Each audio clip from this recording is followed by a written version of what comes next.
अगले कुछ दिनों में किन्नान ने स्वयं को साधना में डुबो लिया। दिव्य युद्ध आत्मा उसके पीछे मंडरा रही थी, स्वर्ग और पृथ्वी की क्यूई को आकर्षित कर रही थी, जिससे वह भर गया। जैसे ही किन्नान ने सांस ली और सांस छोड़ी, आध्यात्मिक क्यूई उसके शरीर में प्रवेश करते ही दो बड़े सांपों में बदल गई। दिव्य युद्ध आत्मा के 7वें दर्जे तक बढ़ जाने के बाद उसकी साधना की गति भी दोगुनी हो गई थी। इसके बावजूद किन्नान ने बॉडी टेम्परिंग दायरे की दूसरी परत तक पहुंचने के लिए पूरे 3 दिन का समय लिया। बॉडी टेम्परिंग क्षेत्र, इसे 10 परतों में विभाजित किया गया है और प्रत्येक परत शरीर को और मजबूत बनाती है। आप जितनी अधिक परतों को तोड़ेंगे, यह उतना ही कठिन होगा और उतनी ही अधिक आध्यात्मिक क्यूई की आवश्यकता होगी। हालांकि मेरे पास दिव्य युद्ध आत्मा है, फिर भी मैं आराम नहीं कर सकता। मुझे अभी भी अपना सर्वश्रेष्ठ प्रयास करने की आवश्यकता है। किन्नान की नजर दृढ़ और दृढ़ थी, क्योंकि उसने तुरंत खुद को एक बार फिर अपनी साधना में डुबो दिया। भले ही उसके पास एक दुर्जय मार्शल स्पिरिट था, लेकिन उसकी दूसरी परत बॉडी टेम्परिंग दायरे की ताकत अभी भी अपेक्षाकृत कमजोर थी। अल्पविराम। इस समय किन कबीले के सम्मेलन हॉल के भीतर किन तियान ने बैंगनी मिंग फर का लबादा ओढ़ा और मुखिया की सीट पर सीधा बैठ गया। उसकी ऊंची आकृति से शक्ति का एक अमूर्त दबाव निकल रहा था। किन तियान के नीचे 3 बूढ़े आदमी बैठे थे। बूढ़े लोगों के समूह का नेता सुनहरा गाउन पहने हुए था और उसका रंग लाल था। उसने किन तियान से निकलने वाले शक्तिशाली दबाव को पूरी तरह से नजरअंदाज कर दिया। इसके अलावा उसने कॉन्फ्रेंस हॉल में पहली बार प्रवेश करने के बाद से किन तियान की ओर एक नजर भी नहीं डाली थी। उसका नाम किन ताइबा था और वह किन वंश का सर्वोच्च बुजुर्ग था, साथ ही किन चांगकोन का पिता भी था। किन तेबा के पीछे 2 बूढ़े लोग थे जो किन कबीले के दूसरे और तीसरे बड़े थे। दोनों ही किन कबीले में एक प्रमुख पद पर थे। दूसरे एल्डर और तीसरे एल्डर सावधानी से पीछे बैठे थे, उनकी आंखें झपक रही थी क्योंकि उनकी निगाहें किन तियान और किन तेबा पर टिकी थी। जब से किन चांगकोंग ने अपनी मार्शल स्पिरिट को जगाया था, तब से सुप्रीम एल्डर और पैट्रियार्क के परस्पर विरोधी विचार बहुत स्पष्ट थे। आज हमें यहाँ बुलाने का क्या उद्देश्य है? क्या हम आपकी कुछ मदद कर सकते हैं? किन ताइबा ने चाय के कप को अपने दोनों हाथों से पकड़ते हुए उदासीनता से पूछा। दूसरे और तीसरे बड़े को भी अपनी शंकाएं थीं। कबीले के सम्मेलन का समय अभी भी कुछ समय बाद होना चाहिए। चून की सर्वोच्च बुजुर्ग ने मुझसे पूछा है, तो मैं पूरी तरह से सच बोलूंगा। किन तियान ने अपने चेहरे पर उदासीन भाव के साथ उत्तर दिया। आज मैं आपको ये बताने के लिए यहाँ इकट्ठा हुआ हूँ कि मैं कुलपति के रूप में अपने पद का उपयोग करते हुए किन नान को साधना के लिए 1000 बॉडी टेम्परिंग गोलियां हस्तांतरित करूंगा। ये शब्द पूरे हॉल में गड़गड़ाहट की तरह गूंज उठे। किन तेबा और दोनों बुजुर्गों के चेहरे पर तुरंत गुस्सा आ गया। किन तेबा इस हद तक अवाक रह गए कि उन्होंने अपनी चाय थूक दी, जिसके बाद एक क्रोधित आवाज सुनाई दी। क्या? किन तियान, तुमने क्या कहा? तुम वास्तव में उस कचरे में 1000 बॉडी टेम्परिंग गोलियां डालना चाहते हो? क्या तुम पागल हो? दूसरे और तीसरे बुजुर्ग के चेहरे भी आश्चर्य से भर गए। यह 1000 बॉडी टेम्परिंग गोलियां थीं। किन तियान ने उन पर और कोई विचार नहीं किया और उदासीनता से कहा, चूंकि सुप्रीम एल्डर को यह मंजूर नहीं है, तो मैं 500 बॉडी टेम्परिंग पिल्स कर सकता हूं। चूंकि मैंने एक कदम पीछे ले लिया है, तो क्या आपको भी एक कदम पीछे नहीं हटना चाहिए? तुमने क्या कहा? किन तेबा ने तीखी आवाज में चिल्लाया। इस संक्षिप्त क्षण में किन तियान द्वारा कहे गए कुछ शब्दों ने उसे क्रोध से लगभग पागल कर दिया। क्या आपका मतलब है कि आपने एक कदम पीछे ले लिया? 1000 बॉडी टेम्परिंग पिल्स से 500 बॉडी टेम्परिंग पिल्स तक? क्या आप इसे एक खूनी कदम पीछे लेना कहते हैं? किन तियान, मैं तुम्हें अभी बता दूं, मैं निश्चित रूप से इसे स्वीकार नहीं करूंगा। यहाँ तक कि मेरे बेटे को भी महीने में केवल 10 बॉडी टेम्परिंग गोलियां मिलती हैं। तुम अपने बेटे को 500 बॉडी टेम्परिंग गोलियां दोगे? तुम पागल हो गए हो? किन तिबा ने गुस्से में चिल्लाया। दूसरे बुजुर्ग ने भी अपना सिर हिलाया। कुलपति, मैं भी इसे स्वीकार नहीं करूंगा। 500 बॉडी टेम्परिंग गोलियां हमारे किन कबीले के शिष्यों के लिए 5 महीने के साधना संसाधनों के बराबर हैं। जब आपने किन नान को 10 बॉडी टेम्परिंग गोलियां दी, तो हमने कोई जवाब नहीं दिया, लेकिन 500 बॉडी टेम्परिंग गोलियां तो असंभव ही हैं। तीसरे एल्डर ने भी उसी तरह से तुरंत जवाब दिया। पहले तो उन्होंने किन तियान और किन तिबा के बीच बहस में भाग लेने की योजना नहीं बनाई थी, लेकिन किन तियान की मांग बहुत ज्यादा थी। New novels updates on November LBIN.com। किन तियान का चेहरा उदास था और वह उदासीनता से बोला, मैंने तुम्हें आज इस मामले पर चर्चा करने के लिए नहीं बुलाया है। मैंने पहले ही इस पर फैसला कर लिया है। चिंता मत करो, आज से मेरी सारी मासिक कमाई इस मांग की भरपाई के लिए इस्तेमाल की जाएगी। किन वंश के कुलपति के रूप में उन्हें प्रति माह 15 बॉडी टेम्परिंग गोलियां मिलती थीं। गणना के अनुसार यह विधि कोई बड़ी समस्या नहीं होगी और किन तियान को केवल एक छोटी सी परेशानी होगी। नहीं, बिल्कुल नहीं, आप चाहे जो भी कहें, आप निश्चित रूप से इसे उस कचरे को नहीं दे रहे हैं। किन तिबा ने तीखी आवाज में कहा। मूल रूप से वह किन चांगकोन को खेती करने के लिए बड़ी मात्रा में बॉडी टेम्परिंग पिल्स देना चाहता था, लेकिन अब किन तियान एक बार में 500 बॉडी टेम्परिंग पिल्स ले रहा है। वह किन चांगकोन को बॉडी टेम्परिंग पिल्स कैसे देने वाला था? इससे पहले कि किन ताइबा ने अपना वाक्य पूरा किया, एक गरजती हुई आवाज सुनाई दी जो तुरंत उसके कानों में गूंज उठी। हम यही करेंगे, तुम जा सकते हो। किन तियान ने अपने शब्दों में निहित जियानतियांग क्षेत्र की शक्ति के साथ जोर से आदेश दिया। दबाव तुरंत बढ़ गया। किन ताइबा का गुस्सा तुरंत ही फीका पड़ गया। वह दबाव झेलने में असमर्थ था और न ही उसके पीछे खड़े 2 बुजुर्ग। उनकी आंखों में डर के निशान दिखाई दे रहे थे। किन तियान किन कबीले का नंबर 1 विशेषज्ञ था और एकमात्र जियानतियांग क्षेत्र अस्तित्व था। अल्पविराम। किन नान को स्वाभाविक रूप से किन कबीले के सम्मेलन हॉल के मामलों के बारे में पता नहीं था। वर्तमान में वह पूरी तरह से खुद को साधना में डुबो रहा था। शरीर तड़का क्षेत्र में व्यक्ति की साधना का क्रम त्वचा और मांस से शुरू होना चाहिए, फिर मांसपेशियों और हड्डियों तक, फिर आंत और रक्त तक। हालांकि बॉडी टेम्परिंग का क्षेत्र शरीर की समग्र शक्ति को बढ़ाता है, फिर भी इसे चरणबद्ध तरीके से विकसित करने की आवश्यकता होती है। मेरी त्वचा और मांस पहले से ही बहुत ठोस हो गए हैं, इसलिए मुझे अब मांसपेशियों और हड्डियों को भी मजबूत करना चाहिए। जब से किन नान ने दिव्य युद्ध आत्मा को जागृत किया था, ऐसा लगता था जैसे वह पूरी तरह से अलग दुनिया में प्रवेश कर गया हो। इससे उसके विचार अधिक संवेदनशील हो गए थे। वह अब थोड़े समय के लिए विचार करने से अधिक जटिल और पेचीदा सवालों को पूरी तरह से समझने में सक्षम था। हालांकि इस बिंदु के बारे में किन नान स्वयं निश्चित नहीं थे। इस पर विचार करने के बाद किन नान ने अपने शरीर के भीतर मांसपेशियों और हड्डियों की ओर शक्तिशाली आध्यात्मिक क्यूई को प्रवाहित करने का मार्गदर्शन किया। जैसे ही आध्यात्मिक क्यूई मांसपेशियों और हड्डियों के साथ एकीकृत हुई, किन नान ने अपनी मांसपेशियों के साथ साथ अपनी हड्डियों पर भी जोर लगाया और हमला किया, जिससे एक कमजोर विस्फोट हुआ। इस क्रिया से पता चला कि उसके शरीर की ताकत एक और गुना बढ़ गई थी। धीरे धीरे समय बीतता गया, पूरे 3 दिन बीत गए थे। किन्नान ने लगातार आध्यात्मिक क्यूई को अपने पूरे शरीर में प्रसारित करने के लिए निर्देशित किया। वर्तमान में वह निस्वार्थता की स्थिति में प्रवेश कर चुका था। यहाँ तक कि किन्नान को भी यकीन नहीं था कि क्यूई ने उसके पूरे शरीर में कितनी बार संचार किया था। अचानक किन्नान का शरीर कांपने लगा और उसे अपने शरीर से एक भयानक शक्ति निकलती हुई महसूस हुई। किन्नान की आंखें अचानक खुल गईं जब वह खड़ा हुआ। उसके शरीर के अंदर की मांसपेशियों और हड्डियों में विस्फोटों की एक श्रृंखला निकली, साथ ही एक अमूर्त शक्ति भी। किन्नान के केंद्र के भीतर शक्तिशाली क्यूई उमड़ पड़ी, जिससे धुआं और धूल सभी दिशाओं में फैल गई। ये है बॉडी टेम्परिंग दायरे की तीसरी परत। जैसे ही किन्नान ने अपने शरीर से बढ़ती हुई शक्ति को महसूस किया, उसकी आंखों में खुशी के भाव उभर आए। ऐसा लग रहा था कि पिछले कुछ दिनों से उसने जो साधना की थी, वह व्यर्थ नहीं गई थी। हालांकि किन्नान को इस बात का अंदाजा नहीं था कि अगर कुछ ही दिनों में उसके तीसरे स्तर को तोड़ने की खबर फैल गई, तो बहुत से लोग इस हद तक उत्तेजित हो जाएंगे कि उन्हें खून की खांसी होगी और वे मर जाएंगे। ऐसा इसलिए था क्योंकि किन्नान की साधना की गति अत्यधिक राक्षसी थी। 7वीं कक्षा के हुआन को मार्शल स्पिरिट का दर्जा मिलना वास्तव में कोई छोटी बात नहीं है। चून की पिताजी ने मुझसे वादा किया है, तो वे मुझे 500 बॉडी टेम्परिंग गोलियां जरूर लाएंगे। हालांकि मुझे 500 बॉडी टेम्परिंग गोलियां देना परेशानी भरा होगा, इसलिए वे शायद अगले कुछ दिनों में नहीं आएंगी। किन्नान ने इस बारे में थोड़ा सोचा। हालांकि उसे नहीं पता था कि कॉन्फ्रेंस हॉल में क्या हुआ था, फिर भी वह इस बिंदु तक का अनुमान लगा सकता था। अगर मैं सिर्फ अपनी साधना बढ़ाने पर ध्यान केंद्रित करूं तो ये पर्याप्त नहीं है, मुझे अपने मार्शल कौशल का भी अभ्यास करना होगा। सिर्फ इसके जरिए ही मैं अपनी युद्ध शक्ति की पूरी क्षमता को उजागर कर पाऊंगा। अगर ऐसा है तो मैं लोंगू पर्वत श्रृंखला की ओर जाऊंगा और थंडर क्रैश सेबर आर्ट की साधना करूंगा। किन्नान की झलकें चमकी, क्योंकि उन्होंने जल्दी से यह निर्णय ले लिया था। लोंगशुई पर्वत श्रृंखला लिनशुई शहर के उत्तरी भाग में स्थित है।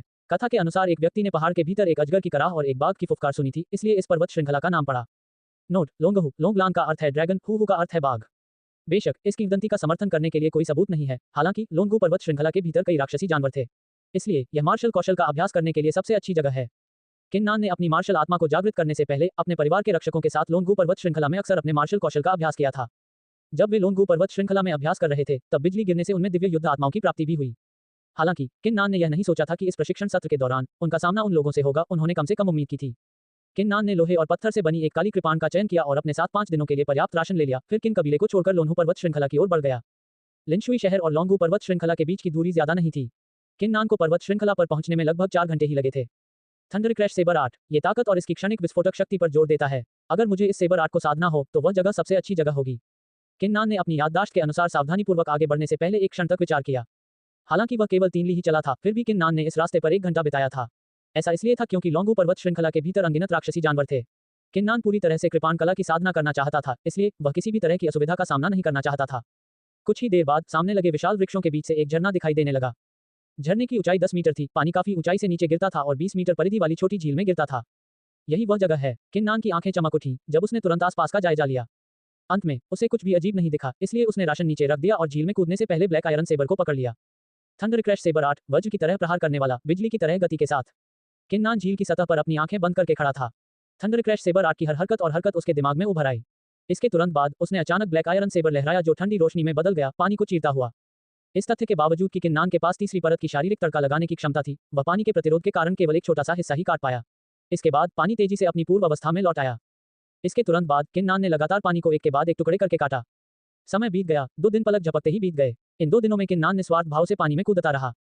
पर्याप्त नहीं, पर्याप्त नहीं, पर्याप्त नहीं। किन्नान को नहीं पता था कि उसने कितनी बार काटा था, लेकिन उसकी नजर झील की सतह पर मजबूती से टिकी हुई थी। टिमटिमाती तलवार की आभा को पास से गुजरते हुए देखकर उसका दिल बेतहाशा चिल्लाया, जैसे कि वह कोई पागल दानव हो। उसके चिल्लाने के बाद किन्नान के वार की गति और भी तेज और भयंकर हो गई। हालांकि ये पर्याप्त नहीं था। इस समय जब किन्नान अपनी साधना में निस्वार्थ अवस्था में प्रवेश कर चुका था, एक पारदर्शी और भव्य मानव अवतार धीरे धीरे किन्नान की पीठ से उभरा। इसने भयानक दबाव छोड़ा। दिव्य युद्ध आत्मा वास्तव में अपने आप ही उभरी थी। स्वाभाविक रूप से किन्नान ने इस उपस्थिति को नहीं पहचाना था और अभी भी अपने निरंतर काटने में डूबा हुआ था।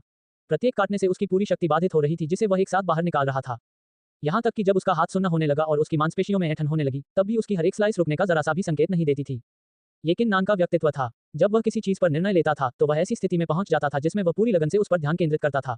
भले ही वह अपना लक्ष्य हासिल न कर पाए, लेकिन वह चीजों को यूं ही नहीं छोड़ता था, वह कभी हार नहीं मानता था।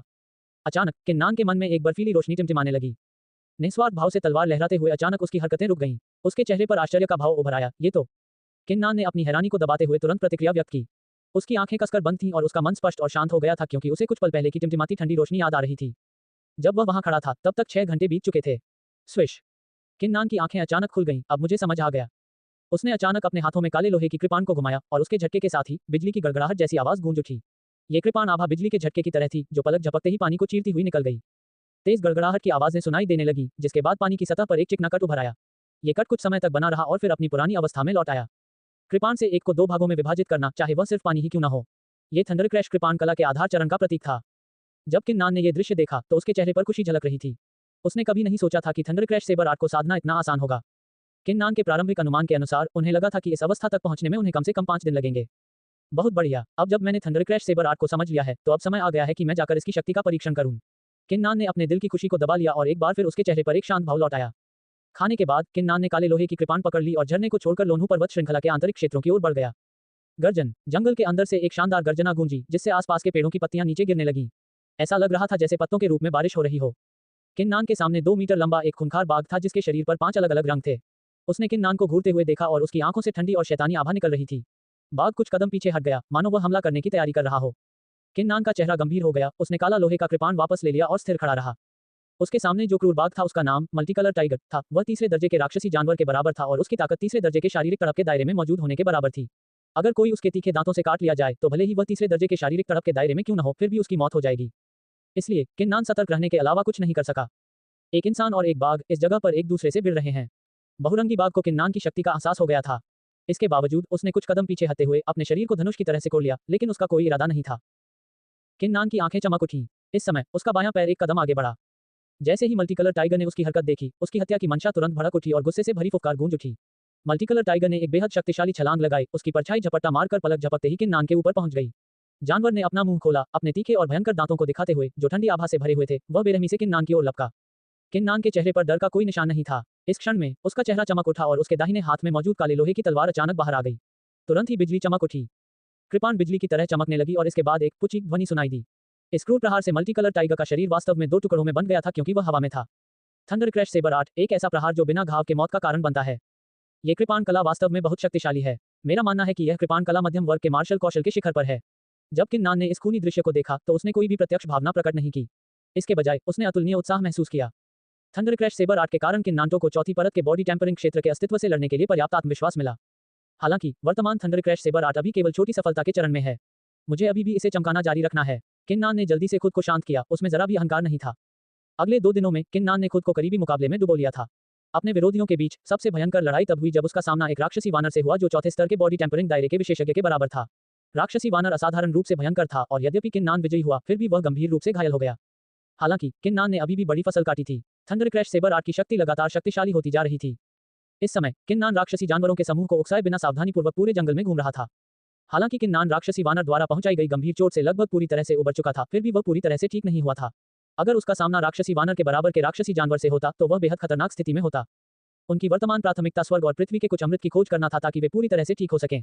नवीनतम संस्करण नॉवेल्स को NOVAL.com पर प्राप्त करें। जब किन्नान खोज रहा था तो अचानक उसके दिल को झटका लगा। उसने महसूस किया कि दूर से असाधारण रूप से मजबूत आध्यात्मिक क्यूई बह रही है।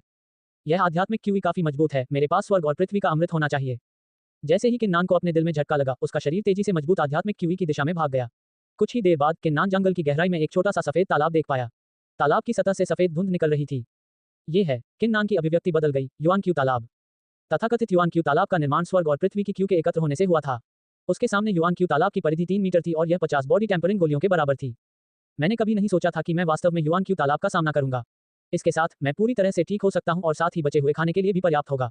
किन्नान को बहुत खुशी हुई। जैसे ही वह एक कदम आगे बढ़ने वाला था, उसके पीछे जंगल से अप्रत्याशित रूप से 2 आवाजें गूंजी। बड़े भाई, क्या सचमुच हमारे सामने युआन क्यू तालाब है? मैं झूठ क्यों बोलूंगा? मुझे ये जानकारी एक प्राचीन नक्शे से मिली है। क्या तुम्हें लगता है कि यह झूठ होगा? ये बहुत बढ़िया है। हमारे शस्त्रागार में युआन क्यू तालाब के साथ हम दोनों भाई निश्चित रूप से एक बार फिर से आगे बढ़ेंगे। जब समय आएगा मैं निर्दयता से किन्नान को सबक सिखाऊंगा। उसे सबक सिखाओ। तुम बहुत दयालु हो। जब तक मुझे मौका मिलेगा मैं उसे बर्बादी पर बर्बाद कर दूंगा। 2 क्रोधित आवाजों के बाद जंगल से 2 आकृतियां उभरी। जैसे ही वे दिखाई दिए और युआन क्यू तालाब को देखने में सक्षम हुए, उनके चेहरे पर खुशी की भावना आ गई। हालांकि जब उन्होंने ये दृश्य देखा तो उन्होंने किन्नान को भी बगल में देखा। देखते ही देखते उनका चेहरा कठोर हो गया। किन्नान भी अचंभित था, लेकिन उसका चेहरा तुरंत बेहद बदसूरत हो गया। उसके सामने खड़े 2 लोग किन यू और किन शियाओ निकले। किन यू और किन शियाओ दोनों ने कभी नहीं सोचा था कि जिस व्यक्ति के बारे में वे बुरा भला कह रहे थे वह वास्तव में उनके सामने आ जाएगा। इस वजह से दोनों भाई अवाक रह गए। किन्नान, तुम यहाँ क्यों हो? किन जियो ने अनजाने में हैरानी से पूछा। हा, कौन परवाह करता है कि वह यहाँ क्यों है? किन यू ने कहा। उसके चेहरे पर एक व्यंग्यात्मक मुस्कान थी और उसने ताना मारते हुए कहा, किन्नान, तुम स्वर्ग के रास्ते पर नहीं चलते हो, बल्कि इस तथ्य के बावजूद नरक में आते हो कि वहाँ कोई प्रवेश द्वार नहीं है। हम अभी मार्शल स्किल पवेलियन में नहीं हैं और न ही हम किन कबीले में हैं। आज मैं उन क्षमताओं को देखना चाहता हूँ जिनका तुमने पहले बखान किया था। किन यू की ऊर्जा तुरंत भड़क उठी। उसकी अत्याचारी आभा वास्तव में बॉडी टेम्परिंग क्षेत्र की दूसरी परत तक पहुंच गई थी। किन शियाओ ने तुरंत अपने भाव वापस ले लिए। उसके चेहरे पर भी एक उपहासपूर्ण मुस्कान दिखाई दी। उसके शरीर से भी ऊर्जा का एक विस्फोट हुआ, जिसने उसके पहले स्तर के शरीर संयम क्षेत्र की साधना को प्रकट किया। दोनों भाई किन्नान से नफरत करते थे और हर मौके पर किन्नान को ताना मारना चाहते थे। हालांकि जब तक किन्नान किन कबीले में थी, दोनों भाइयों ने कोई भी कदम उठाने की हिम्मत नहीं की। आखिरकार किन्नान के पिता किन कबीले के कुलपति थे, एक ऐसा अस्तित्व जिसे वे भड़का नहीं सकते थे। अब हालांकि वे वास्तव में लोंगू पर्वत श्रृंखला में किन्नान का सामना कर चुके थे। भले ही वे अब उसे बेरहमी से मार डालें, किन कबीले इसकी जांच नहीं कर पाएंगे। किन्यू और किनजियाओ की निगाहें किन्नान पर टिकी थी, वे उसके चेहरे पर डर के निशान देखने की उम्मीद कर रहे थे। हालांकि किन्नान ने उन्हें निराश किया। नोबलबन कॉम पर नए अध्याय खोजें। जब किन्नान ने दोनों भाइयों की ओर देखा तो उसके चेहरे पर जरा सा भी डर नहीं दिखा, बल्कि वह उदासीनता से मुस्कुराया। मेरे पास क्या योग्यताएं हैं? मुझे डर है कि तुम बेशर्म और अनैतिक भाइयों में ही यह जानने की योग्यता नहीं है। किन शियाओ और किन्यू का चेहरा अचानक बदल गया। वे इस हद तक क्रोधित हो गए कि वे कांपने लगे। यह मूर्ख बहुत घमंडी है। यहाँ तक कि जब मौत करीब होती है तब भी यह बेशर्मी से शेखी बघारता है। किन्नान, तुम मौत को दावत दे रही हो। लाल आंखों से किन शियाओ ने जोर से चिल्लाते हुए उस अपमान को याद किया जो उसने पहले अनुभव किया था। उसकी मार्शल स्पिरिट उसके पीछे उभरी और 3 सुनहरी किरणें लगातार टिमटिमा रही थीं। जैसे ही किन जियाओ ने मार्शल स्पिरिट की लंबी तलवार को पकड़ा, वह ऐसे दौड़ा जैसे वह कोई खूंखार बाघ हो। लंबी तलवार ने चिपचिपाहट के साथ तेजी से छलांग लगाई और उसमें से एक ठंडी आभा निकली जिसमें एक प्रथम स्तर के बॉडी टेम्परिंग रियल विशेषज्ञ की राजसी शक्ति समाहित थी। किन यू ने पीछे से ठंडी मुस्कान दी। उसने अपने पत्ते खोलने की कोई योजना नहीं बनाई थी क्योंकि किन शियाओ ही अकेले किन्नान को हराने के लिए पर्याप्त था। इससे पहले किन्नान ने किनजियो को केवल इसलिए हराया था क्योंकि उसने किनजियो से पहले बॉडी टेम्परिंग दायरे की पहली परत तक पहुंचने के लिए 10 बॉडी टेम्परिंग गोलियों का इस्तेमाल किया था। इस बार किनजियाओ ने बॉडी टेम्परिंग दायरे की पहली परत भी हासिल कर ली थी और यहां तक कि उसके पास तीसरी श्रेणी की हुआंग रैंक वाली तलवार मार्शल स्पिरिट भी थी। किन्नान जैसा बेकार व्यक्ति संभवतः इसका सामना कैसे कर सकता था? इस समय किन्नान जो अपनी पूर्व स्थिति में स्थिर खड़ा था, अचानक हमला कर दिया। किन्नान ने अपनी कमर पर बंधी काली लोहे की कृपाण नहीं निकाली, बल्कि उसने एक कदम आगे बढ़ाया और अचानक मुट्ठी फट गई। यह मुट्ठी वही निम्न श्रेणी का मार्शल कौशल था जिसका उपयोग उसने एक बार पहले किनजियो को हराने के लिए किया था, ढहती मुट्ठी। तुम अभी भी मुझ पर हमला करने के लिए इस तकनीक का उपयोग कर रहे हो। चलो मैं तुम्हें अपना नया मार्शल कौशल ऑटम एक्वा स्वॉर्ड दिखाता हूँ। किन जियाओ ने तिरस्कार से किन्नान की ओर देखते हुए उपहास किया। उसके हाथ में मौजूद लंबी तलवार ने अवशेष छोड़े और बिल्कुल शरद ऋतु के पानी की तरह उसने नीचे वार किया। शरद ऋतु एक्वा तलवार एक मध्यम श्रेणी के मार्शल कौशल के बराबर थी। ये किन शियाओ की तलवार मार्शल स्पिरिट के लिए उपयुक्त थी और इसके लिए धन्यवाद, इसने उसकी ताकत को और भी अधिक शक्तिशाली बनने की अनुमति दी।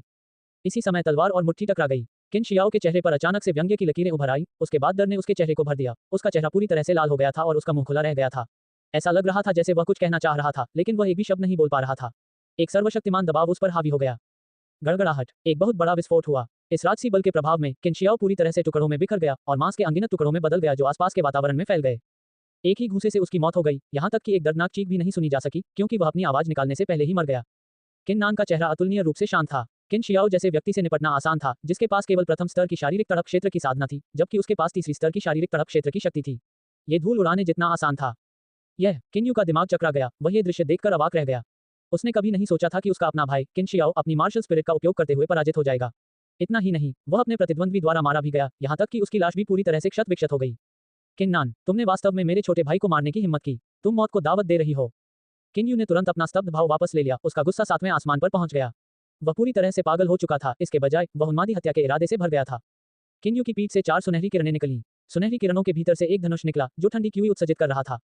ये किन्यू की चौथी कक्षा की हुआंग रैंक वाली मार्शल स्पिरिट आर्कटिक बो थी। मरना, किन्यू ने आर्कटिक धनुष को पकड़ते हुए दहाड़ लगाए। उसने तुरंत इसे पूर्ण चंद्रमा के आकार में खींच लिया और पेंग की आवाज सुनाई दी। आर्कटिक धनुष से अचानक एक जमे हुए तीर की आवाज निकली। ये जमे हुए तीर यू के आर्सेनल में सबसे शक्तिशाली चाल थी। तीर तीसरी परत के बॉडी टेम्परिंग क्षेत्र के अस्तित्व को पूरी तरह से फिट करने में पूरी तरह सक्षम था। इसका विरोध करना असंभव था। हालांकि इस बार किन्नान ने अपनी कृपा खींच ली। काला लोहा आगे की ओर झुक गया। एक गड़गड़ाहट जैसी ध्वनि के बाद आत्मनिर्भरता की आभा शून्य में बिजली की तरह फूट पड़ी। टक्कर से एक जोरदार आवाज हुई और तलवार की आभा से तीर चूर चूर हो गया और कुछ भी बचा नहीं। वह तलवार की ताकत का सामना नहीं कर सका। क्या आपके पास बस इतना ही है? किन्नान का चेहरा भावहीन था। मैंने उस हमले में अपनी पूरी ताकत का केवल आधा ही इस्तेमाल किया था। ये दृश्य देखकर आप आश्चर्यचकित हो गए। उसने अपना मुंह खोला लेकिन उसका गला अटक गया था, एक भी शब्द नहीं बोला। उन्होंने दूसरे स्तर के बॉडी टेम्परिंग क्षेत्र की साधना का उपयोग करते हुए रैंक वाले मार्शल स्पिरिट के सबसे मजबूत हमले को चैनल करने के लिए किया। फिर भी किन्नान ने वास्तव में अपनी आधी शक्ति से ही हमले का सामना किया था। ये कैसे संभव है? क्या ये हो सकता है? आपकी साधना वास्तव में बॉडी टेम्परिंग क्षेत्र की तीसरी परत को तोड़ चुकी है। क्या आप अचानक एक घटना घटी? उनके दृश्य किन्नान पर टिकी थी, इस तथ्य को स्वीकार करने में असमर्थ। ये कैसे संभव है? आप केवल एक प्रथम श्रेणी के हुइंग रैंक वाले डरे हुए हैं। आप बॉडी टेम्परिंग क्षेत्र की तीसरी परत कैसे प्राप्त कर सकते हैं? मानक के अनुसार बॉडी टेम्परिंग क्षेत्र की पहली परत को तोड़ने वाला एक प्रथम श्रेणी का हुआंग रैंक वाला मार्शल स्पिरिट पहले से ही एक स्वर्ग विरोधी घटना थी। ये बॉडी टेम्परिंग क्षेत्र की तीसरी परत को कैसे तोड़ा जा सकता है? भले ही आपके पास बॉडी टेम्परिंग की कई घटनाएं हों, गोलियां हों, फिर भी उन्हें परिष्कृत करने के लिए समय की आवश्यकता होगी और फिर भी साधना करने के लिए समय की आवश्यकता होगी। मार्शल स्पिरिट जागृति को अभी कुछ ही दिन हुए थे। किन्नान ने इस आधे महीने के भीतर बॉडी टेम्परिंग क्षेत्र की तीसरी परत को कैसे तोड़ा? प्रथम श्रेणी का हुआंग रैंक निराश है। किन्नान ने ठंडी मुस्कान के साथ कहा, किन्यू, तुम सच में मूर्ख हो। क्या आप सच में प्रथम श्रेणी का हुआंग रैंक वाला मार्शल स्पिरिट हैं? ठीक है, आज मैं तुम्हें समझाऊंगी कि संभवतः निराश कौन है। जब वह नैन बोल रहा था तो उसकी पीठ से गड़गड़ाहट की आवाजें सुनाई दे रही थीं। 7 सुनहरी किरणें खिलें और दिव्य युद्ध आत्माएं एक शानदार तरीके से उभरी। यह किन्यू ने अपना चेहरा चौड़ा कर लिया, उनका चेहरा सदमे से भर गया। उसके सामने मौजूद बादलों में मानव अवतार जैसा मार्शल स्पिरिट ने शक्तिशाली दबाव डाला, जिससे उसे घुटने टेककर प्रार्थना करने की इच्छा हुई। हाँ, मार्शल स्पिरिट के पीछे की 7 सुनहरी कहानियों ने एक अनोखी चमक बिखेरी थी। यह इतनी बुरी थी कि वह मुश्किल से अपनी आंखें खोल पा रहा था। किन्नान के पास वास्तव में 7वीं श्रेणी का हुआंग रैंक वाला मार्शल स्पिरिट है। ये कैसे संभव है? ये कैसे संभव है? जब उसने कहा, क्या आपके पास प्रथम श्रेणी का हुआंग रैंक वाला मार्शल स्पिरिट नहीं है? आपके पास इतनी भयानक मार्शल स्पिरिट कैसे हो सकती है? इस समय किन्यू को अचानक याद आया कि वह किन्नान का उपहास और मजाक उड़ा रहा था, साथ ही उसकी धमकियां भी। अब जब उसने इसके बारे में सोचा तो वह बुढ़िया ज्ञानी थी। क्या वास्तव में किसी ऐसे व्यक्ति को बेकार कहा गया था जो 7वीं कक्षा के पास रैंक वाला मार्शल स्पिरिट था? क्या वास्तव में किसी ऐसे व्यक्ति को खतरा था जो 7वीं कक्षा का हुआंग रैंक वाला मार्शल स्पिरिट था? अगर लोगों को इस बारे में पता चल जाए तो ये खुद को मूर्ख बनाने के बराबर होगा। 7वीं कक्षा के हुआंग को मार्शल स्पिरिट का दर्जा दिया गया था। यह ऐसी चीज थी जो लिनशुई शहर में हर 50 साल में एक बार दिखाई देती थी। ऐसा लगता है कि तुम आखिरकार समझ गए हो। जब तुम ये समझ गए हो तो तुम भी अपने छोटे भाई के साथ चले जाओ, किन्नान ने उदास तरीके से कहा। किन्नान के हाथ में मौजूद काले लोहे के कृपाण से तुरंत भिनभिनाने वाली आवाज निकली, जिसके बाद हत्या की नियति पैदा हुई जिसने उसके पूरे शरीर को घेर लिया। किन्यू ने अचानक प्रतिक्रिया व्यक्त की। उसका चेहरा भय से भर गया और जमीन पर घुटने टेकते ही एक तेज दरार की आवाज सुनाई दी। उसका सिर लगातार जमीन से टकरा रहा था, इसलिए पटकने की आवाजें आ रही थीं। वह झुकते हुए विनती की, कृपया मत मारो, मत मारो। इससे पहले कि जिसने यूने मैं शब्द कहा, एक कृपा की आभा चमकी और उसके पूरे शरीर से जीवन नष्ट हो गया। जैसे ही किन्नान ने लाश देखी, उसका चेहरा भावहीन रहा और उसने टिप्पणी की, मैंने पहले भी कहा है, बेहतर होगा कि तुम घुटने टेककर मुझसे भीख न मांगो, क्योंकि अगर तुम ऐसा करते भी तो मैं भी तुम्हें जाने नहीं देता। ऐसा लगता है कि तुमने मेरी बातों को दिल से नहीं लिया। अगली दुनिया में तुम भाइयों को याद रखना चाहिए कि इतना घमंडी नहीं होना चाहिए, लोगों को नीचा नहीं देखना चाहिए और निश्चित रूप से बेशर्मी और खुशी नहीं होनी चाहिए। अन्यथा जब वह समय आएगा तो उसके अपने पर पछतावा करने का भी अधिकार नहीं होगा। अपनी बात खत्म करने के बाद किन्नान ने देखा, उसकी नजर मुश्किल से उन 2 प्रकरण पर केंद्रित थी। किन्नान दोनों भाइयों को अपनी नजर में नहीं रखता था। जीवन और मृत्यु की स्थिति में वह निश्चित रूप से नरनी नहीं बनती। किन्नान ने एक बार फिर आसपास के माहौल का निरीक्षण किया। ये सुनिश्चित करने के बाद कि राक्षसी जानवर या मार्शल कलाकारों का कोई निशान नहीं है, वह अंततः अपने राक्षस कमकी और युआनक्यू तालाब की ओर चल पड़ा। किन्नान युआनक्यू तालाब के भीतर पैर मोड़कर बैठ गया। दिव्य युद्ध आत्माएं उसकी पीठ से निकली और खड़ी हो गई। धुंधले मानव अवतार ने एक अत्याचारी आकर्षण शक्ति रची, जिससे युआनक्यू तालाब के भीतर आध्यात्मिक क्यू बह निकला। किन्नान ने अपने शरीर को पोषण देने के लिए आध्यात्मिक क्यूई का मार्गदर्शन करना शुरू किया। राक्षसी बंदर के साथ लड़ाई के कारण लगी चोटों को ठीक करने के लिए इसे अनुमति दी गई। युआनक्यूई तालाब के भीतर आध्यात्मिक क्यूई का लगभग 1/3 संगीत करने के बाद किन्नान का शरीर कांप उठा। उसने खुद को पूरी तरह से पुनर्जीवित महसूस किया। मैं आखिरकार चोट से उबर गया हूँ। किन्नान ने संतुष्टि में अपनी आंखें खोली और खुद से सोचा, युआनक्यू तालाब के भीतर अभी भी बहुत सारी आध्यात्मिक क्यूई कृति हुई है, मेरे लिए ठीक से साधना करने और आगे बढ़ने के लिए पर्याप्त है। किन्नान ने तुरंत एक बार फिर अपनी आंखें बंद कर ली और पूरे दिल से दिव्य युद्ध आत्मा को अपने शरीर में आध्यात्मिक क्यूई को आनंदित करने के लिए प्रेरित किया। वर्तमान में किन्नान की साधना शारीरिक तड़का क्षेत्र की 3री परत तक पहुंच चुकी है। उनकी त्वचा, मांसपेशियां और हड्डियां पहले ही अस्थायी तड़का प्राप्त कर चुकी थीं। केवल आंत और रक्त ही बचा था। किन्नान का वर्तमान उद्देश्य अपने आंतरिक अंगों पर ध्यान केंद्रित करना था। आंत को तड़का लगाना त्वचा, मांसपेशियों और हड्डियों को तड़का लगाने से अलग था। ऐसा इसलिए था क्योंकि बहुत कमजोर थी। अगर तड़का लगाने के समय कोई थोड़ी सी भी गलती करता है तो वह खुद को घायल कर सकता है। पिछले दिनों किन्नान ने लिनशुई शहर में एक दुष्ट साधक के बारे में सुना था जो अपनी आंत को ठीक कर रहा था। दुर्भाग्यवश उसने गलती कर दी और विस्फोट हो गया। किन्नान ने अनेक बड़ी मात्रा में शुद्ध आध्यात्मिक क्यूई को गाया और उसे अपनी आंत की ओर निर्देशित किया, उन्हें उनमें मिला दिया। इस प्रकार आंत को तपकर सबसे अच्छा प्रभाव प्राप्त हुआ। खेती करते हुए पूरे 6 घंटे बीत गए। जब युआनक्यू तालाब की आध्यात्मिक क्यू पूरी तरह से सुंदर हो गई तो किन्नान ने अचानक अपनी आकृति खोली। उसके शरीर से एक सुस्त धमाके की आवाज सुनाई दी जो ड्रम की आवाज के समान थी।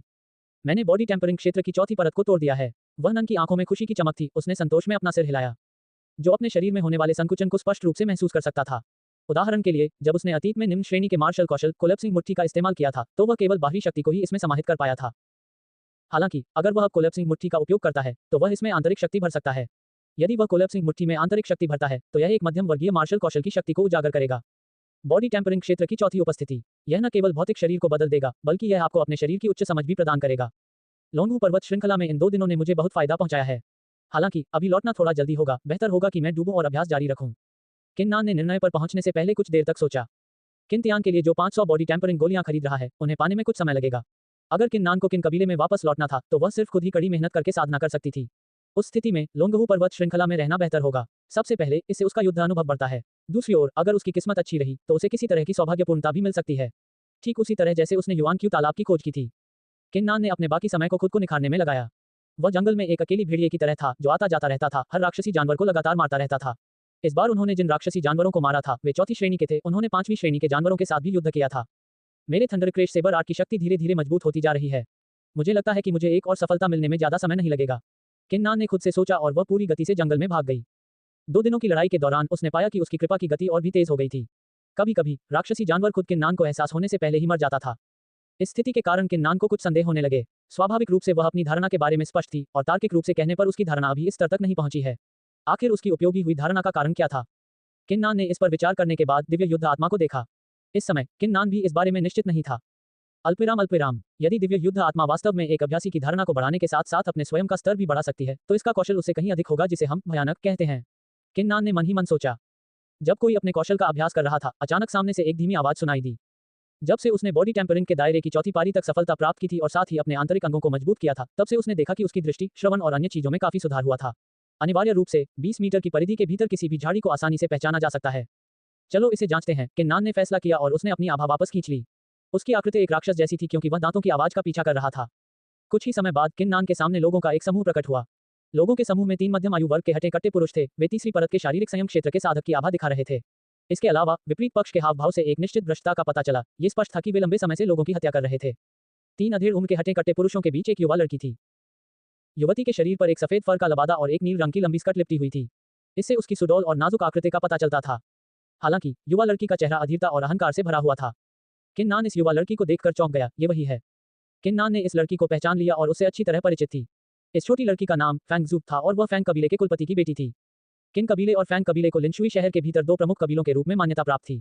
दोनों कबीलों के पास एक जियानटियन क्षेत्र विशेषज्ञ था। उनके अधीनस्थों में असीम क्षमता थी और साथ ही उनके पास अनगिनत शिष्य थे। इसके अलावा किन कबीला किन्तियान के सत्ता में आने के 10 या उससे भी कम वर्षों के भीतर ही उभरा था, जबकि फैंग कबीले का इतिहास 100 साल पुराना था। यह अपने आप में बेहद भयावह था। अतीत में एक अफवाह थी कि एक असाधारण प्रतिभाशाली व्यक्ति था जिसके पास फैंग कबीले के भीतर 8वीं कक्षा का हुआंग रैंक वाला मार्शल स्पिरिट था। हालांकि ये जानकारी सच है या नहीं, यह अज्ञात था क्योंकि इसका कोई सबूत नहीं था। किन कबीले के उदय के बाद से ही दोनों परिवारों में थोड़ा बहुत झगड़ा चल रहा था। इसी तरह किन्नान ने पहले भी कई मौकों पर फैंग जू से मुलाकात की थी। बस बात यह थी कि उनके बीच कभी ठीक से दोस्ती नहीं हो पाई थी। वह यहाँ क्या कर रही है? किन्नान को संदेह हुआ। NOVAL.com पर नवीनतम नॉवेल्स प्राप्त करें। आधे महीने पहले जब किन कबीले में मार्शल स्पिरिट जागृति हुई थी, उसी समय फैंग कबीले में भी यह हुआ था। फैंग कबीले को उतना महत्व नहीं दिया गया क्योंकि किन्नान, एक असाधारण प्रतिभाशाली व्यक्ति द्वारा मार्शल स्पिरिट के एक समूह को जागृत करने के मामले ने बाकी सभी का ध्यान आकर्षित किया। फैंग कबीला भी बहुत शांत था। उन्होंने ज्यादा खबरें बाहर नहीं आने दी। हालांकि चूंकि फैंग कबीले ने अपनी मार्शल स्पिरिट्स को जागृत कर लिया है, इसलिए उन्हें कबीले के भीतर रहकर सावधानीपूर्वक खेती करनी चाहिए और अपनी खेती को बढ़ाना चाहिए। वह अचानक अपने साथ कुछ निजी रक्षकों को लोंगू पर्वत श्रृंखला में क्यों ले आए? जैसे ही किन्नान को संदेह हो रहा था, फैंग जू ने अचानक तीखी आवाज में पूछा, क्या हम अभी भी वहां नहीं पहुंचे हैं? क्या तुम तीनों बेवकूफों ने नक्शा ठीक से चेक किया? अगर तुम मुझे गलत जगह ले गए तो ये युवती तुम्हें माफ नहीं करेगी। मिस, हम गलत जगह नहीं गए। जिस जर्जर गुफा के पास से हम गुजरे, उसके अलावा वास्तव में कोई और गुफा नहीं है। ये संभवतः इसलिए है क्योंकि यह नक्शा नकली है। एक अधेड़ उम्र के तगड़े आदमी ने कड़वाहट से भरे चेहरे के साथ तर्क दिया। क्या? फैंग जू का चेहरा ठंडा पड़ गया। मैं जो नक्शा साथ लाऊंगा वह नकली कैसे हो सकता है? तुम ठीक से देखो और अगर वह नहीं मिला तो उस समय यह अच्छी तरह से सब सिखाएगा। 3 आधे उम्र के हटे कट्टे पुरुषों ने अपने माथे से पसीना बहाते हुए तुरंत सिर हिलाया और उसे ढूंढने के लिए अलग अलग जगहों पर चले गए। मध्यम आयु वर्ग के व्यक्तियों में से एक किन्नान की दिशा की ओर चल रहा था। कौन नैन अपनी आकृति को छिपाते हुए हमेशा की तरह स्थिर रहता है? मध्यम आयु वर्ग के व्यक्ति की वर्तमान साधना के साथ उन लोगों को खोजना व्यवहारिक रूप से असंभव था। तीसरे स्तर के शारीरिक तर्का क्षेत्र के अभ्यासी और चौथे स्तर के शारीरिक तर्का क्षेत्र के अभ्यासी के बीच अंतराल था। इसके अतिरिक्त फैंग कबीले के सेवकों के बीच संक्षिप्त बातचीत से यह निर्धारित करने में सक्षम था कि विपरीत पक्ष का उद्देश्य किन्यू और किनशियाओं के समान ही था, लंबी पर्वत श्रृंखला के भीतर खजाने की खोज करना। जो थोड़ा उत्सुक था, वह देखना चाहता था कि उन्हें किस तरह का खजाना मिलेगा। इस समय मध्यम आयु वर्ग का व्यक्ति जो किन्नान की दिशा में जा रहा था, अचानक अपने रास्ते पर रुक गया। उसने किन्नान की स्थिति को देखा और हत्या के इरादे से भरी आवाज में कहा, कौन है? तुरंत अपने आप को दिखाओ। किन्नान का चेहरा थोड़ा बदल गया। क्या वह वास्तव में उसे खोज रहा था?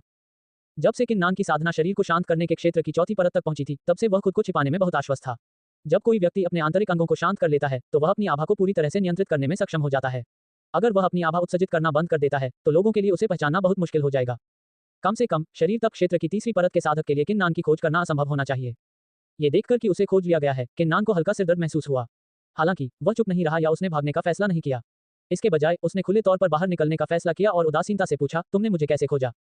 अधेड़ उम्र का आदमी थोड़ा अचंभित लग रहा था। आमतौर पर जो लोग पकड़े जाते हैं वे घबराए हुए या हत्या करने के इरादे से आते हैं। हालांकि उसके सामने खड़े युवक का चेहरा बहुत शांत था। इससे उसे आश्चर्य हुआ। कुछ ही देर बाद अधेड़ उम्र के आदमी को होश आया। उसके चेहरे पर अवचेतन रूप से गर्व की भावना दिख रही थी। मैंने जिस मार्शल स्पिरिट को जगाया था उसका नाम मिस्ट ग्रास है।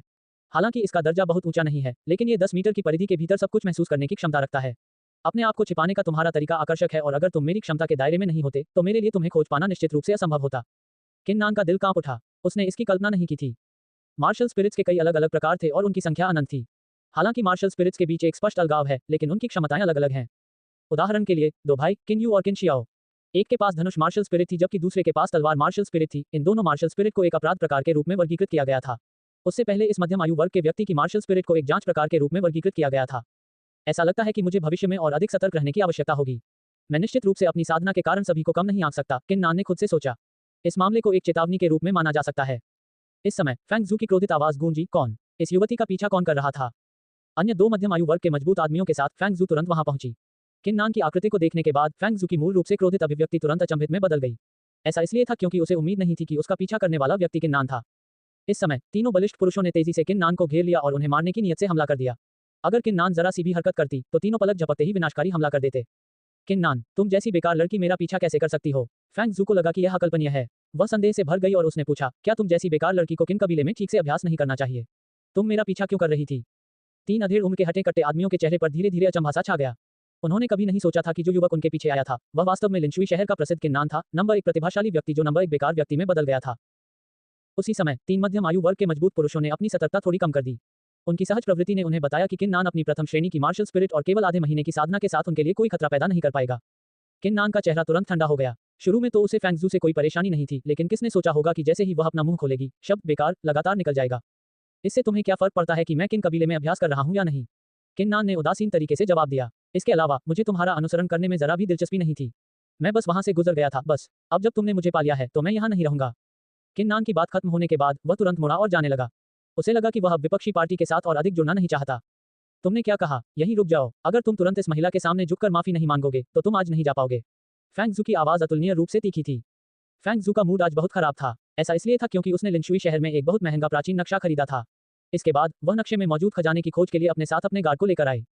वह गुप्त रूप से खजाना प्राप्त करना चाहती थी और फिर उसे कबीले में वापस लाना चाहती थी। इससे निश्चित रूप से उसके माता पिता के मन में उसके लिए एक नया सम्मान पैदा होगा। हालांकि वे पहले ही 4 घंटे तक नक्शे का अनुसरण करते हुए खोज कर चुके थे, लेकिन जर्ज गुफा के अलावा वहां कुछ और नहीं था। हालांकि फैंग जू ने इसे स्वीकार करने से इनकार कर दिया, लेकिन उसका दिल पहले से ही इस तथ्य के बारे में स्पष्ट था कि यह प्राचीन नक्शा एक घोटाला था। ये सोचकर कि वह फैंग कबीले की युवती, जिसकी पृष्ठभूमि कुछ हद तक महत्वपूर्ण है, अप्रत्याशित रूप से ठगी गई है, वह कैसे नाराज नहीं होगी। अब जबकि किन नान उसके सामने उसके प्रति तिरस्कारपूर्ण रवैया लेकर आया था, इसने फैंग जू के पहले से ही भयानक मूड को तुरंत भड़का दिया। तुम जैसे बेकार आदमी के पास मुझसे इस तरह बात करने की क्या योग्यता है?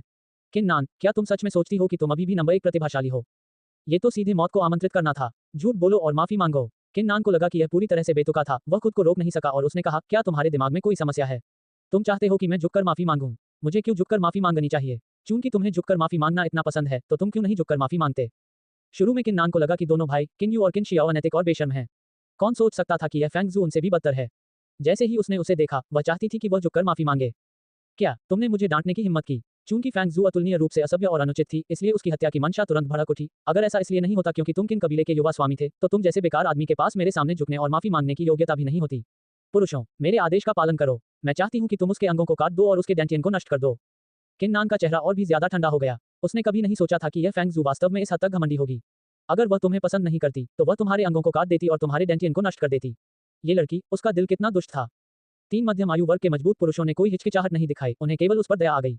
वे किन नान की ओर बढ़े और एक साथ मुक्का मारा। वे पहले से ही फैंग जू के इस तरह के आदेश के आदी थे। तीनों पुरुषों को पता नहीं था कि उन्होंने पहले ही फैंग जू के आदेश के तहत कितने अंक दिए थे और डेंटियन को नष्ट कर दिया था। फैंग जू ने इस दृश्य को मजाक में देखा। इस तुच्छ प्रथम श्रेणी के हुआंग रैंक वाले मार्शल स्पिरिट ने वास्तव में मुझसे इस तरह के असभ्य तरीके से बात करने की हिम्मत की। ये सीधे मौत को आमंत्रित करना था। वर्तमान में फैंग जू ने लगभग कल्पना की कि किन नान जमीन पर लेटी हुई है और बुरी तरह से चीख रही है। अच्छा, मैं तुम्हारे अन्याय और दुश्मनी के साथ खेलूंगा। जैसे ही तुम मुझे देखते हो, तुम मेरे अंगों को काटना चाहते हो और मेरे डेंटियन को नष्ट करना चाहते हो। फिर मुझे देखना है कि तुम ऐसा कैसे करने जा रहे हो। किन नान इस हद तक क्रोधित हो गया कि वह हंसने लगा। उसने तुरंत एक बड़ा कदम उठाया और चौथी परत के बॉडी टेम्परिंग दायरे की आभा तुरंत बढ़ गई। भनभनाना। इस क्षण में फैंग जू की अहंकारी मुस्कान जम गई। वह केवल इतना महसूस कर सकती थी कि उस पर बहुत दबाव था, जिससे उसे घुटन महसूस हो रही थी। एक पल में उसका पूर्व तिरस्कार और उपहास पूरी तरह से खत्म हो गया था और उसकी जगह डरने ले ली थी जो उसके भीतर पनप रहा था। तीनों हटे कट्टे आदमी अचानक अपनी जगह पर रुक गए। वे पूरी तरह से स्तब्ध रह गए। NoteWelben.com पर नवीनतम अध्याय प्राप्त करें। प्रसिद्ध बेकार व्यक्ति जिसके पास प्रथम श्रेणी का हुआंग रैंक वाला मार्शल स्पिरिट था, वास्तव में चौथे स्तर के बॉडी टेम्परिंग दायरे के साधक की आभा उत्सर्जित कर रहा था। ये कैसे संभव था? उसे मार दो, उसे तुरंत मार दो। इस पल में फैंग जू ऐसा लग रहा था जैसे वह पागल हो गई हो और उसकी तीखी आवाज गूंज रही थी। किन नान जैसा बेकार वास्तव में इतना अविश्वसनीय अत्याचारी आभा उत्सर्जित कर रहा था। फैंग जू बस इसे स्वीकार करने में असमर्थ थी। वह इस स्थिति से निपटने का केवल एक ही तरीका जानती थी और वह था किन नान को मरवाना। चाहे कुछ भी हो, किन नान को मरना ही होगा। तीनों हटे कट्टे आदमियों के चेहरे गंभीर हो गए और वे तुरंत सदमे से उबर गए। उनकी मार्शल स्पिरिट्स उभरी क्योंकि उनकी पीठ से एक साथ पीली किरणें निकल रही थीं। इन तीनों पुरुषों में प्रथम श्रेणी की हुआंग रैंक वाली मार्शल स्पिरिट थी। इसके बाद तीन मध्यम आयु वर्ग के पुरुष एक साथ आगे बढ़े। उन्होंने ऐसा माहौल बनाया जैसे कि उनकी आभा और मार्शल स्पिरिट एक साथ मिल गए हों। मारना। तीनों बलिष्ठ पुरुषों ने तुरंत एक ही समय पर हमला किया। उन सभी ने एक ही तकनीक का इस्तेमाल किया जो धीरे धीरे एक साथ मिलकर एक दुर्जेय मार्शल कौशल का निर्माण करती है। इसकी शक्ति असीम थी और इससे कोई भी हिलने डुलने में असमर्थ हो जाता था, बस भागने या बचने में असमर्थ हो जाता था। कोई आश्चर्य नहीं कि ये तीनों फैंग जू के रक्षक बन सकते हैं। केवल प्रथम श्रेणी के हुआंग रैंक वाले मार्शल स्पिरिट्स के साथ साथ तीसरे स्तर की बॉडी टेम्परिंग रियल्म साधना के बावजूद इस तरह की क्षमता रखना, हालांकि यह मेरी कृपाण को बाधित करने के लिए पर्याप्त नहीं है। किन्नान की आंखों में निर्दयता के भाव दिखाई दिए। वह न तो डरा था और न ही डरा हुआ था। उसके हाथों में मौजूद काला लोहे का कृपाण एक गड़गड़ाहट की आवाज के साथ नीचे झूल गया और ठंडी रोशनी के एक टुकड़े में बदल गया। आह, तीन ठंडी चीखें गूंजी लेकिन बीच में ही रुक गईं। ऐसा लगा जैसे उनके गले अचानक काट दिए गए हों, जिससे वे कोई आवाज नहीं निकाल पा रहे थे। तीन मध्यम आयु वर्ग के पुरुषों को किन्नान के एक ही वार से पूरी तरह से नष्ट कर दिया गया, जिससे आसपास का वातावरण रक्त से भर गया। फैंग जू ने अपनी आंखें चौड़ी कर लीं और उसका पहले जैसा नाजुक और सुंदर चेहरा पलक झपकते ही डर में बदल गया। उसके सामने खूनी दृश्य एक विशाल पंजे की तरह था जो उसके शरीर पर जकड़ गया था, जिससे उसकी सांस रुक गई। उसके रक्षक पराजित हो गए। भले ही उन्हें चौथे स्तर के बॉडी टेम्परिंग रियल्म साधक का सामना करना पड़े, फिर भी उन्हें अपनी जमीन पर टिके रहने में सक्षम होना चाहिए। हालांकि वर्तमान में वे अपने प्रतिद्वंद्वी के एक भी वार को रोकने में सक्षम नहीं थे। किन्नान नामक इस नंबर 1 बेकार की ताकत कितनी भयावह थी। युवा महिला फैंग, आप कुछ क्यों नहीं बोल रही हैं? इस समय किन्नान की आवाज फैंग जू के कानों में गूंजी। क्या आपने अभी नहीं कहा था कि आप मेरे 4 अंगों को काटने और मेरे डेंटियन को नष्ट करने जा रही थी? मुझे गलती से अपने रक्षकों को मारने के लिए माफ करें। वे अब मेरे अंगों को काटने और मेरे डेंटियन को नष्ट करने के अपने मिशन को पूरा करने में सक्षम नहीं हैं। उस स्थिति में क्या आप व्यक्तिगत रूप से मेरा सफाया करने की योजना बना रहे हैं? जैसे ही फैंग जू ने ये सुना, उसे लगा जैसे उसे बिजली का झटका लगा हो। उसका शरीर कांप उठा और उसका चेहरा पीला पड़ गया।